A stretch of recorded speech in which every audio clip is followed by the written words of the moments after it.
Here we are. December is coming to a close and we're staring down the barrel of a new decade. But before we pop the champagne and put on a pair of those dumb glasses, let's take a look back at the past year and the films we loved in it. These are our picks for the 10 best movies of 2019.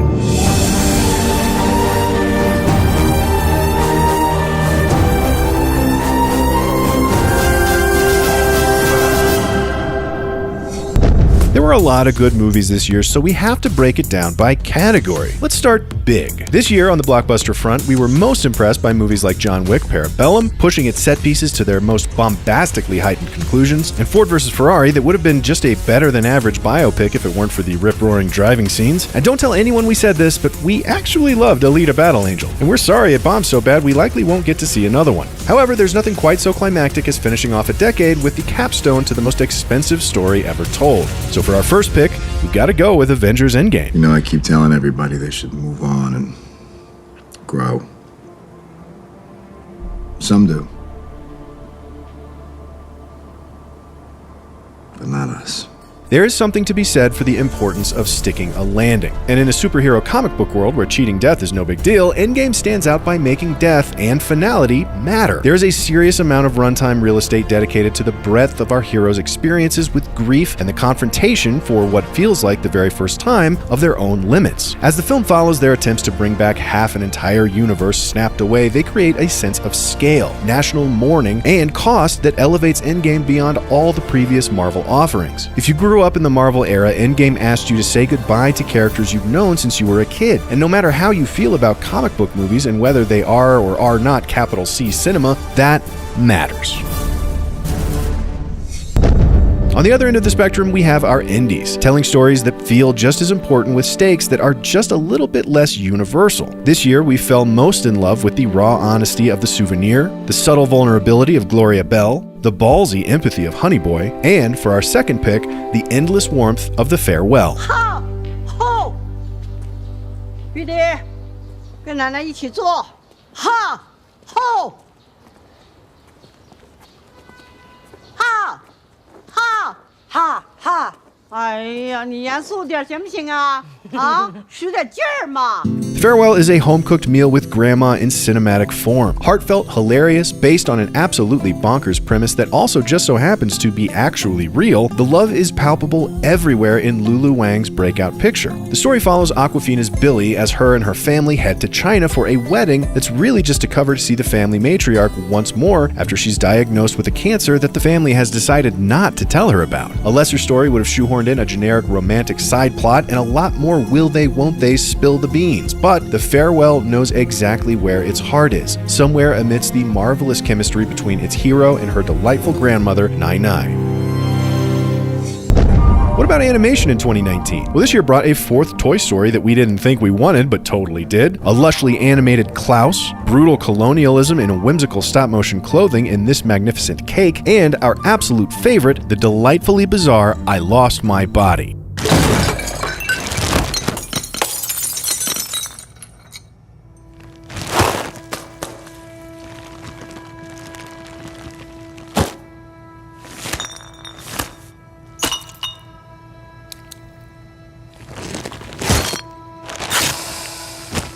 A boy loses his hand, and I Lost My Body is the story of how he puts himself back together. Except, instead of following the boy, it follows his hand, crawling its way back to him like a five-legged flesh crab. Well, sometimes. Other times it looks like a tiny little person, and somehow you end up feeling for the strange little bugger. Him and his owner both, and for a surprising amount. Most films, in one way or another, engage with our experience of sight. Quite a few engage equally with our experience of sound. But it's a rare film that renders a sense of touch quite so cinematically as done here, evoking sense memories so powerfully specific that you can almost feel them as you watch. It's a point of view from which we've never seen a story before, and it's completely impactful in the telling. 2019 was yet another good year for exciting cinematic documentaries. The capitalist culture clash of American Factory, the meta cinema of Varda by Agnes, the magnificently time-traveling restoration of They Shall Not Grow Old, the powerful love amidst destruction of Forsama, the ever-better ninth installation of 63 Up, but the one that really blew us back into our seats like 5 million pounds of rocket fuel had to be Apollo 11. 10, 9, ignition sequence start.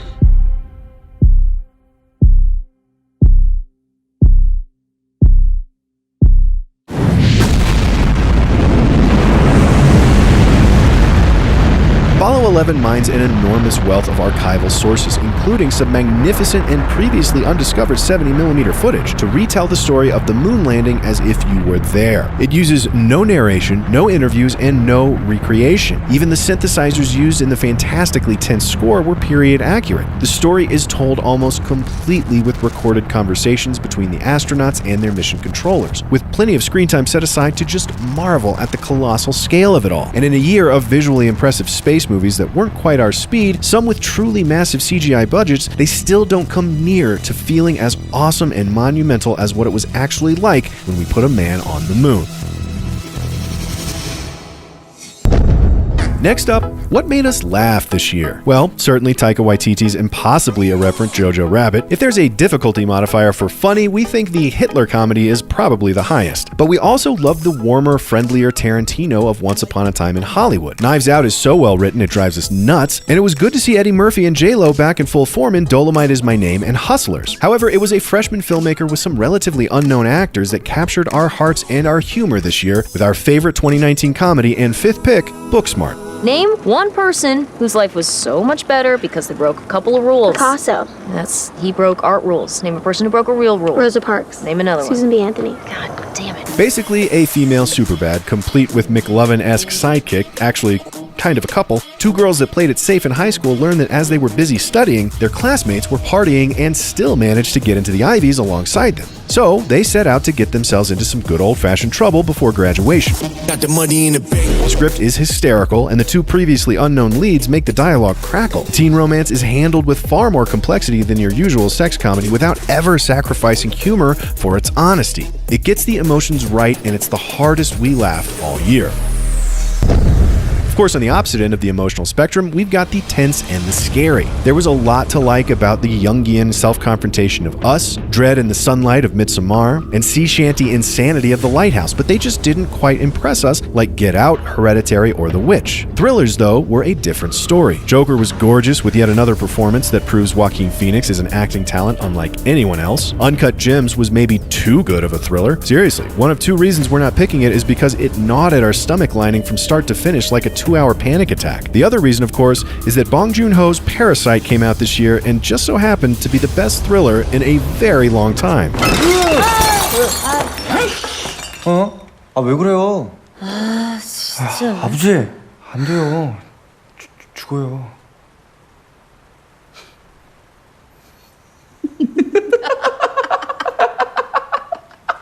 뭐야?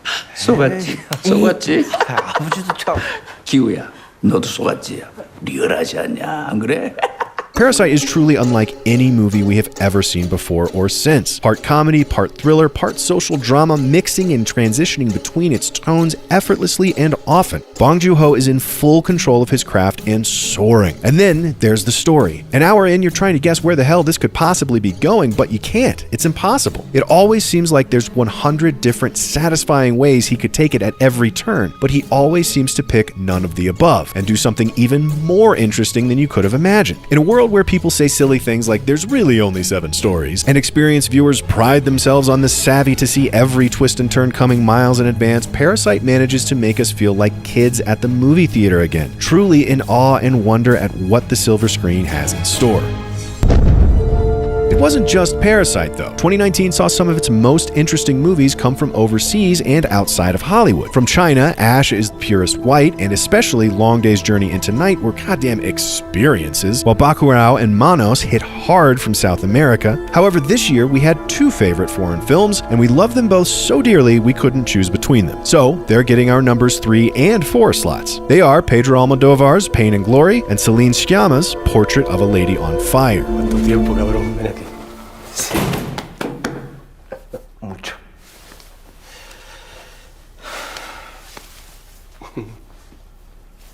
¿Me habrías reconocido si me ves por la calle? Tendría que haberme fijado, pero sí. Los ojos son los mismos. Non, j'ai pas touché. Non, j'ai pas touché. Ça y est, c'est bon. Vous avez touché. Concentrez-vous un peu. À vous.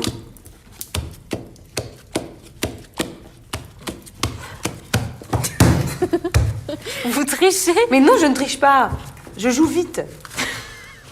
In Pain and Glory, we see Almodovar reach for new personal and autobiographical heights, while his lifelong collaborator, Antonio Banderas, delivers a performance subtle and honest so far beyond what we had previously thought him capable. It's the story of an aging director in Madrid struggling with health and art, turning to heroin in his 50s, mending fences and then breaking them again, and remembering his past. The film is at its best when Banderas shares the screen with his aging mother or with his former lover, and although neither episodes are very long, that sort of seems like the point. You love them so much you really wish they wouldn't go. And then there's the final shot. It's neither tragic, heroic, melodramatic, nor flashy, but there's a power in its simplicity that just broke us into tears.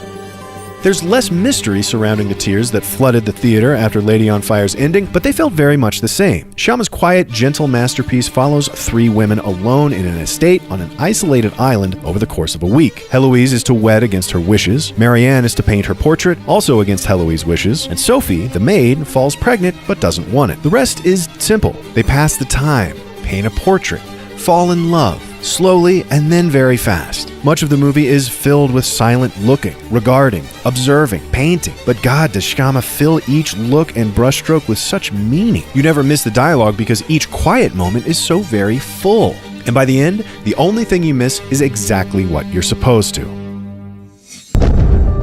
Finally, closing out our list and our year, we have our prestige dramas. Call them our best picture picks. This year, 1917, was an absolute roller coaster ride of a story and the best possible Deacon's clapback at Chivo for Birdman. Waves was beautiful and emotional and sensitive in all the ways that we love. Little Women was an absolute delight and proof positive that Greta Gerwig is just too good for this world. And A Hidden Life is as Malicky a Malik as he ever did Malik, but goddamn, that means there's a lot of beauty amidst his mess. However, this year we think nobody has gone as big as Netflix, and at serious expense. They tackled love, loss, regret, faith, and mortality itself in 2 of the best movies of the year: Baumbach's A Marriage Story and Scorsese's The Irishman. What's this? It's a manila envelope, love. Ooh, can I start over? There's my name on it. Oh, Jesus. Sorry. You're served. I feel like I'm in a dream. We don't have a marriage anymore. I know you don't want the disruption, but you don't want to be married. Not really.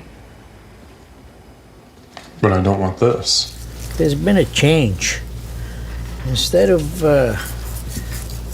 going up right away, we're going to hang around tomorrow morning and then go up, drive up. No, but I told Jimmy that we were going to be up in the morning. I told Jimmy we were going to be up in the morning. What? Frankie, we did all we could for the man. Marriage Story sees Baumbach channeling Bergman and his own marriage to Jennifer Jason Leigh into a personal, sometimes funny, often devastating portrait of the parade of 1,000 little heartbreaks that come with divorce. The acting is just as good as everyone singing its praises says it is, and the empathy for all involved is practically endless. The whole thing is so clearly somebody's fault, but nobody really seems to deserve the blame. They're all doing their best, and they hurt each other deeply in the process. But beneath all this pain and the resentment it turns into, over and over Baumbach finds an irrepressible compassion in his characters that gives us hope that it may well be there in us as well. Then there's The Irishman. It may not be a movie for everyone, but my God, was it the movie for us. You came in expecting another Goodfellas, another Casino, another gangster story with rapid-fire montage and a bunch of Rolling Stones cues and every talented Italian-American actor there ever was, and you get that for a little while until you look down and realize it's become something else entirely right beneath your feet. Because it's been 30 minutes since the last music cue, and suddenly you just feel so hollow and sad, as if the best parts of your life are behind you, but you still have so far to go and no way to turn back time and undo your mistakes, no matter how hard you try. It brings together the 2 most prominent trends of Scorsese's career, the criminal epic and the religious contemplation, and seams them together in a beautiful alchemy that feels like his entire filmography has been building towards this very moment. It's Marty in conversation with himself, reevaluating all the fun he had with his lovable scoundrels, shouldering the full weight of the remorse a life of crime really begets. It aches with the heaviness of existence, which is why it's one of our absolute favorites of the year. So what do you think? Disagree with any of our picks? Did we leave out any of your favorite films of the year? Do you think that's because we didn't see them or just because we didn't like them? We'll never tell. Let us know in the comments below and be sure to subscribe for more CineFix movie lists.